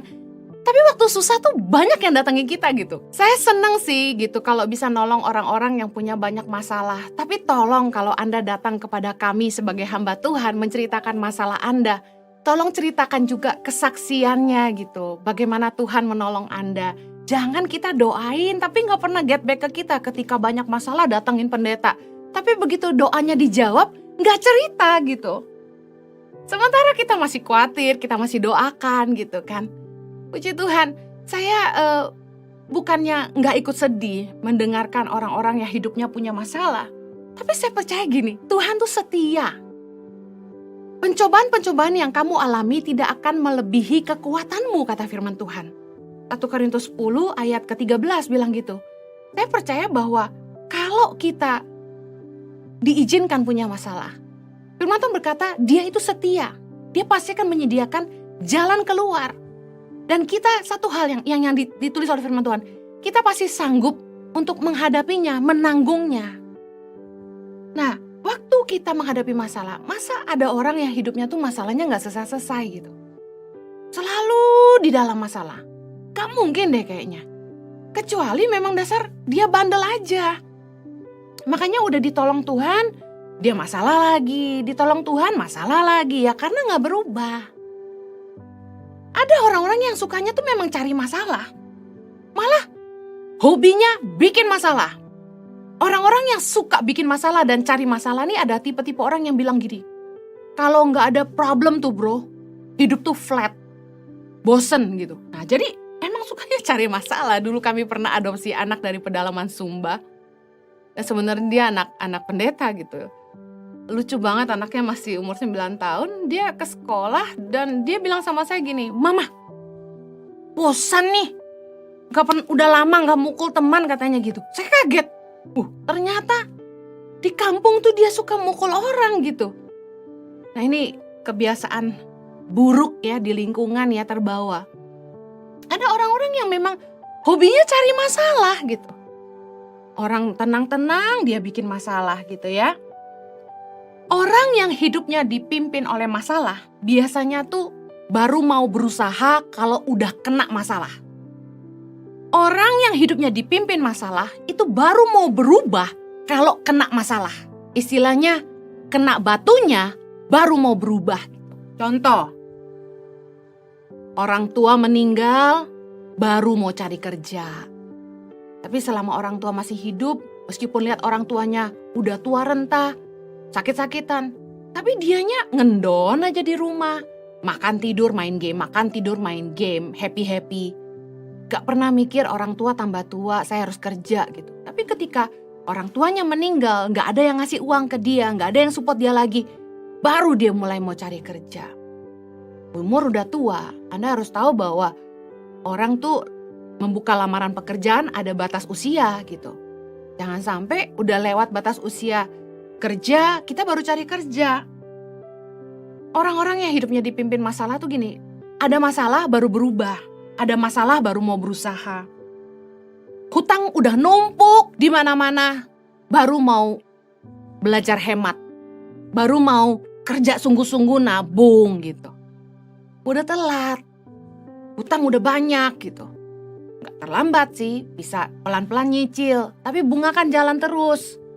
Saya ingin sampaikan ini kepada jemaat online Impact Community Indonesia. Jangan mengambil hutang melalui aplikasi online. Mereka membuat aplikasi pinjaman itu begitu mudahnya. Cukup bikin video, foto KTP, dan lain sebagainya. Isi formulir, langsung Anda dapat pinjaman yang cair tunai di rekening Anda. Tahukah, mudah didapat itu kenapa? Masalahnya bunganya mencekik, bunganya besar sekali, dan ketika Anda terlambat membayar cicilannya, semua kontak di handphone Anda akan mendapatkan blast WA, bahkan email yang menerangkan bahwa orang di bawah ini dengan nama ini telah berhutang pada kami dan tidak membayar. Tolong kasih tahu, dikasih lihat fotonya, dikasih lihat bukti video rekamannya ketika dia meminjam online. Pinjaman online ini sudah menjerat begitu banyak orang-orang. Jangan sampai meminjam dari online. Semakin mudah makin bahaya. Jangan terjerumus masalah. Istilah kena batunya baru mau berubah. Rumah tangga baik-baik, cari masalah, telepon pacar lama. Istri minta cerai, kabur dari rumah, baru kaget dan tanya, aduh kenapa dia kabur ya? Baru konseling sama pendeta. Suami selingkuh, punya piaraan baru gitu ya. Baru mau koreksi diri, baru mau berubah, masih bagus mau koreksi diri. Ada yang malah menyalahkan suaminya, gak mau introspeksi diri. Udah sakit parah, baru mau jaga makan, baru mau olahraga. Udah bangkrut usahanya, baru cari Tuhan, baru mau didoakan, baru mau kembalikan haknya Tuhan. Kadang-kadang saya lihat orang-orang yang konseling dengan berbagai masalah ini, mereka gak sadar bahwa dengan perbuatan-perbuatan mereka sedang menabur buat masa depan mereka. Kita akan menghidupi tuaian dari taburan kita di masa lalu. Jadi kalau kita pengen punya hidup yang baik, menaburlah yang baik di masa-masa sebelumnya. Karena orang akan menuai taburannya sendiri. Tipe orang-orang yang hidupnya dipimpin masalah, yang pertama, orang-orang yang suka menyimpang dari kebenaran. Yang kedua, orang-orang yang sukanya melanggar aturan. Yang ketiga, orang-orang yang suka melawan otoritas di atasnya, seperti pemerintah, seperti pemimpin, seperti orang tua. Tentu 3 tipe inilah yang pada akhirnya pasti kena masalah. Kita akan bahas satu-satu lebih dalam. Yang pertama, tipe orang yang hidupnya dipimpin masalah adalah orang-orang yang suka menyimpang dari kebenaran. Amsal 4 ayat 27 berkata begini, "Janganlah menyimpang ke kanan atau ke kiri. Jauhkanlah kakimu dari kejahatan." Firman Tuhan itu banyak ya yang menasehatkan kita supaya kita jangan menyimpang ke kanan maupun ke kiri. Jangan sampai kaki kita menuju kejahatan. Kita harus menjauhkan kaki kita dari kejahatan, tapi terus saja kita tidak dengar firman Tuhan. Kita dengar pendeta khotbah, masuk kiri, keluar kanan. Masuk kanan, keluar kiri. Kita tidak peduli pendeta ngomong apa. Firman Tuhan berkata, janganlah menyimpang ke kanan dan ke kiri. Jauhkanlah kakimu dari kejahatan. Udah tahu. Itu kelompok teman-teman yang akan membawa kamu berbuat jahat. Menyingkirlah dari situ. Kamu tahu kalau kamu buat keputusan itu, kamu akan terlibat dalam kejahatan. Jangan lakukan itu. Kamu tahu kalau kamu mengiyakan tawaran ini, kamu terjebak dalam kejahatan. Jangan terima tawaran itu. Kita ini kan diberi hikmat sama Tuhan. Ada Roh Kudus, suara hati di batin kita. Tuhan tuh baik loh, kita tuh dikasih suara hati nurani. Di mana Tuhan tuh bisa menasihati kita tentang apa yang baik dan apa yang tidak baik. Tapi tetap saja orang itu udah tahu itu jahat tapi tetap dilakukan. Orang yang suka menyimpang dari kebenaran, ya saya katakan jalan yang lurus, pasti hidupnya banyak masalah. Semua orang tahu ada aturan, ada hukuman, tapi toh orang tetap melanggar aturan. Contoh, pencuri, perampok, pembunuh. Mereka tahu itu kejahatan. Mereka tahu kalau mereka ditangkap, mereka akan kena hukuman. Tapi apakah orang berhenti mencuri? Apakah orang berhenti merampok? Apakah orang berhenti membunuh? Tidak. Bagaimana Tuhan tuh tidak berduka melihat kelakuan umat manusia. Kita seringkali lihat peraturan, tapi kita malah langgar. Itu namanya cari masalah. Menyimpang dari kebenaran.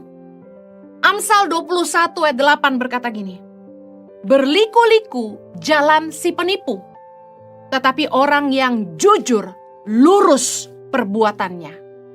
Penipu itu kan licik. Harus mikirin strategi A, B, C, D untuk menipu seseorang. Kalau orang yang jujur, sincere, berintegritas, tulus dan murni, tuh gak terlalu banyak mikir aneh-aneh gitu loh. Yang benar yang dilakukan, udah lurus saja. Hosea 14 ayat 10. "Siapa yang bijaksana, biarlah ia memahami semuanya ini.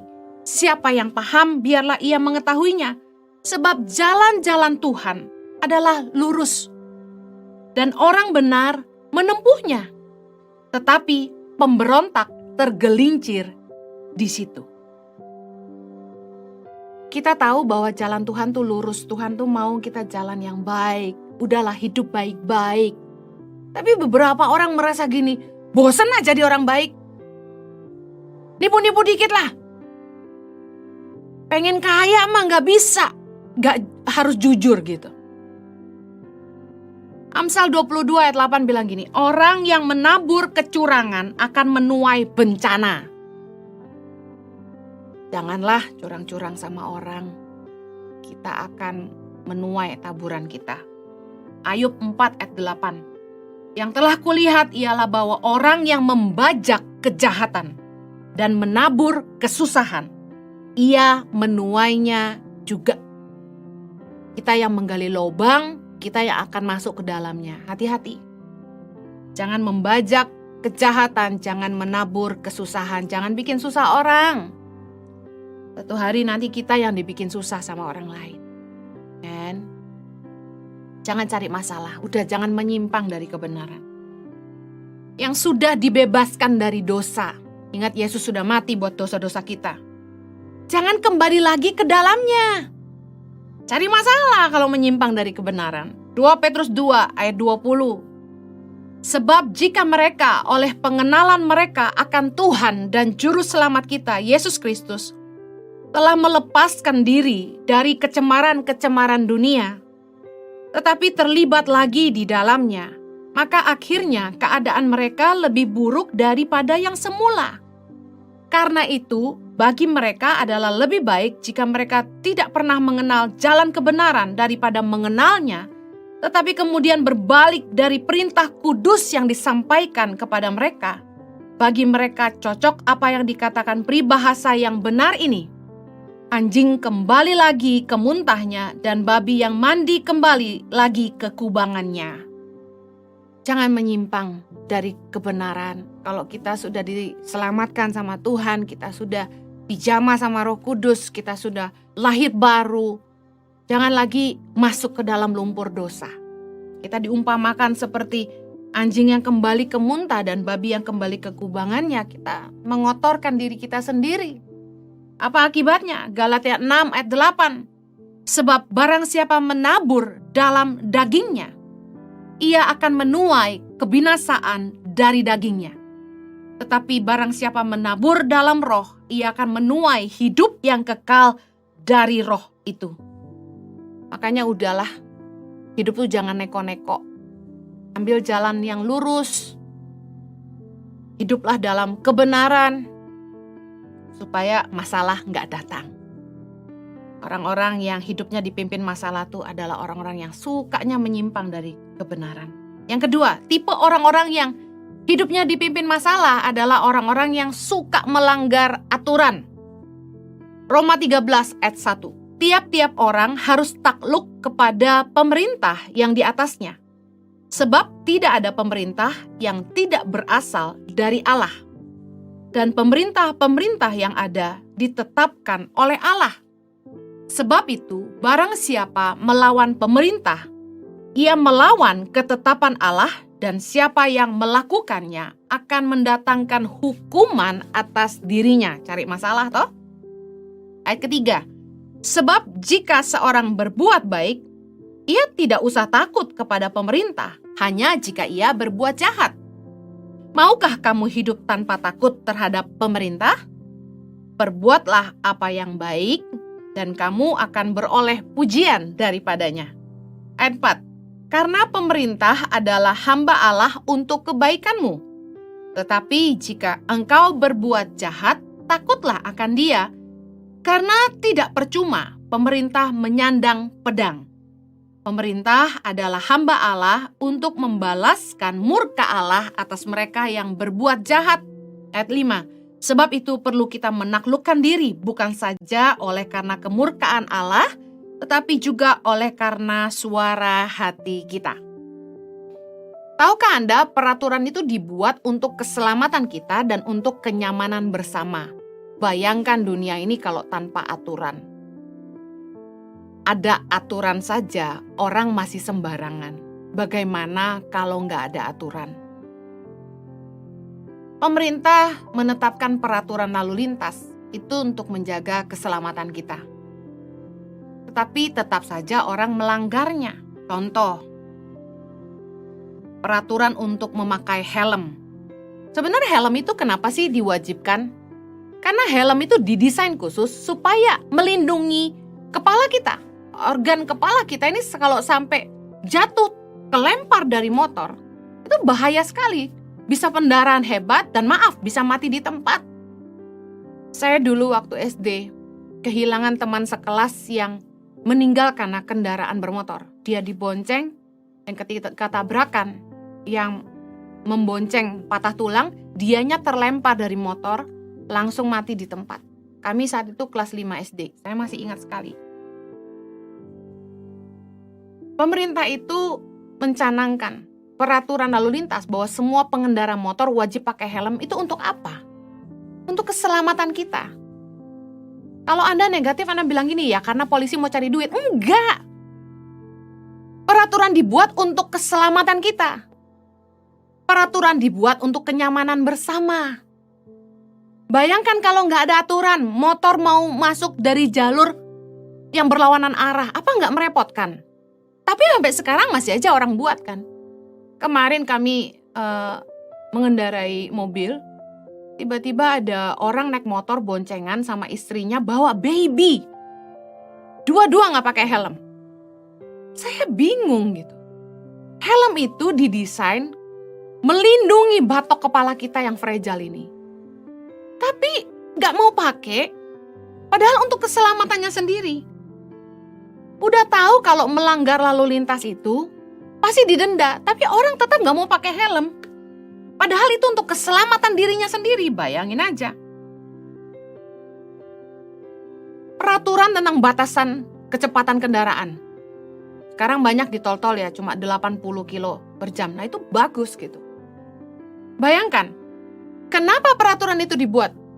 Karena angka kematian, angka kecelakaan itu tinggi. Angka kematian di jalan tol itu sampai mengenaskan gitu loh. Kita baca di koran gitu ya, artis ini meninggal karena kecelakaan dan lain sebagainya. Kesalahan sedikit aja di jalan raya itu fatal kalau kita sampai ngebut lalu kita ngantuk. Peraturan itu dibuat supaya kita tuh hati-hati dan menjaga keselamatan diri kita sendiri. Tapi kenapa coba kecelakaan lalu lintas kerap kali terjadi? Orang tahu ada aturan, kalau dilanggar ada hukuman, ada denda. Tapi tetap saja orang melanggar aturan, padahal mereka tahu itu untuk keselamatan sendiri, bayangkan. Itu yang dinamakan orang bebal. Orang yang bebal tuh gini. Orang tuh kan kalau berbuat salah pasti takut. Makanya mereka kalau yang naik motor gak pakai helm itu mereka ngumpet-ngumpet. Motornya tuh mepet-mepet ke mobil gitu ya. Karena ketika kita berbuat salah sebenarnya kita takut. Tahukah Anda rasa takut itu dari Tuhan? Orang takut tapi tetap buat salah. Saya kasih tahu ya, kenapa Tuhan mengizinkan ada rasa takut di jiwa kita. Tujuannya supaya kita tuh tidak membahayakan diri kita sendiri. Rasa takut diciptakan supaya kita tidak membahayakan diri kita sendiri. Bayangkan kalau misalnya orang gak punya rasa takut, mereka pergi ke pinggir jurang, mereka lemparkan tubuh mereka begitu saja. Mereka mencelakai diri sendiri. Tapi ada orang yang ketika mendekati tepi jurang, mereka merasa takut karena takut ketinggian. Baik juga sih fobia itu. Karena dengan demikian mereka hati-hati, mereka mundur. Karena bisa aja mereka terpeleset atau tidak sengaja temannya mendorong, mereka jatuh dan mereka celaka. Rasa takut itu dibuat supaya kita lebih hati-hati dan supaya kita tidak membahayakan diri kita sendiri. Saya percaya kalau orang tuh gak buat salah, mereka gak akan takut sama pemerintah. Sebenarnya orang-orang yang selalu dapat masalah ini karena mereka gak mau ikut aturan. Emang sukanya, hobinya breaking the law. Ada orang yang bilang gini, I'm born to break the law. Apaan itu? Enggak. Kalau Anda dewasa, Anda berhikmat, Anda bijaksana, Anda tahu bahwa peraturan dibuat untuk keselamatan Anda. Dibuat untuk kenyamanan bersama. Saya sangat bersyukur adanya aturan. Bayangkan kalau di tempat perusahaan gak ada aturan. Staf kerja seenak-enaknya. Ada aturan aja staf masih kerja seenaknya. Gimana gak ada aturan coba? Yang ketiga, tipe orang-orang yang hidupnya dipimpin masalah adalah orang-orang yang suka melawan otoritas di atasnya. Tadi kita udah bahas kepada pemerintah, kemudian kepada Allah. Nah, yang ini saya mau bahas tentang suka melawan otoritas di atasnya, yaitu pemimpin dan orang tua. Orang yang hidupnya dipimpin oleh masalah itu biasanya tipe pembangkang, sulit diatur, tidak mau mengikuti perintah, not following order and rules. Nggak mau ikut aturan. Kita akan bahas tentang tidak taat pada pemimpin. Ibrani 13 ayat 17. Taatilah pemimpin-pemimpinmu dan tunduklah kepada mereka sebab mereka berjaga-jaga atas jiwamu sebagai orang-orang yang harus bertanggung jawab atasnya. Dengan jalan itu mereka akan melakukannya dengan gembira, bukan dengan keluh kesah, sebab hal itu tidak akan membawa keuntungan bagimu. Pimpin orang yang nggak taat, not following order itu capeknya luar biasa, melelahkan, kadang-kadang sampai habis kata-kata, bikin kita hilang damai sejahtera karena marah. Perusahaan udah bikin SOP, Standard Operational Procedure, tapi masih aja dilanggar. Aturan baku sudah dibuat, sudah diberitahu berulang-ulang, sudah dinasehati. Tapi begitu atasan lengah, bawahan mulai bikin masalah. Biasanya gini, orang-orang yang gak mau taat sama pemimpin itu sukanya mendiskon kerja keras. Ya. Begitu pemimpin gak ada, mulai males-malesan dia. Mulai main HP, bentar-bentar ngopi, ngobrol sama teman-teman kerja. Padahal kerjaannya gak selesai. Kerjanya gak maksimal. Ngabis-ngabisin waktu aja di kantor buat main, nonton YouTube, ngecek sosial media gitu. Baca-baca website. Kalau belajar sih masih berguna. Main itu yang bikin keterlaluan. Nyuri-nyuri waktu kerja. Kalau atasan gak ada, gak masuk. Masuk terlambat, masuk siang, pulang setengah hari. Bahkan sering gak masuk kantor kalau atasan gak ada ya. Gak jadi contoh buat bawahan yang lain, teman-teman yang lain. Mulai menurunkan standar kualitas kerjanya. Heran orang tuh ada yang memang susah taat. Dikasih tahu berulang-ulang. Mau-maunya sendiri. Susah ngikutin aturan gitu. Moody. Tapi Anda gak bisa jadi berkat. Anda akan terus dapat masalah. Pemimpinmu akan marah. Orang yang cari masalah tuh ya yang gini-gini nih. Pembangkang, susah diatur. Gak taat sama pemimpin. Makanya firman Tuhan bilang gini, taatlah pada pemimpin, tunduk pada mereka. Karena mereka berjaga-jaga atas jiwamu. Sebagai orang-orang yang bertanggung jawab atasnya. Dengan jalan itu mereka melakukannya dengan gembira, bukan dengan keluh kesah. Gimana gak dengan keluh kesah? Capek ngurusin orang-orang yang gak nurut. Contoh deh. Saya ini termasuk orang yang sangat care ya sama orang-orang yang kerja sama saya gitu. Tanya saya bilang, ayo jangan suka begadang, nanti kamu sakit. Tapi misalnya mereka senangnya begadang, makan sembarangan. Nanti kalau udah sakit yang repot siapa? Yang repot kita gitu. Gak mungkin lah kita nutup mata gitu. Pasti kan kita ngurusin, kita kasih obat. Kita waktu pandemi saya cerewet banget ya sama anak-anak asrama, sama staf kantor. Aduh tolong dong jangan ngumpul-ngumpul sama teman-teman di luar lingkaran kita. Karena kita gak tahu teman-temanmu sehat gak. Jangan bawa penyakit ke tempat kerja gitu. Ayo tolong pakai masker dong. Ngatur anak-anak asrama suruh pakai masker kalau turun ke kantor aja susah banget gitu. Nah kadang-kadang mereka gak ngerti gitu. Kalau sampai mereka sakit, kalau mereka susah, kalau mereka ngutang, kita gak mungkin diem aja, kita pasti turun tangan nolong mereka karena kami bertanggung jawab atas mereka. Kalau sampai mereka kenapa-napa, masa kami diem aja? Kan gak mungkin. Bahkan kalau atap mereka bocor aja kami kan pasti turun tangan gitu. Mereka sakit pasti kami rawat. Mereka susah kami pasti tolong. Tapi ketika bikin salah gak mikirin atasan gitu. Bikin masalah tuh gak ingat sama orang yang berjaga-jaga di atas mereka gitu.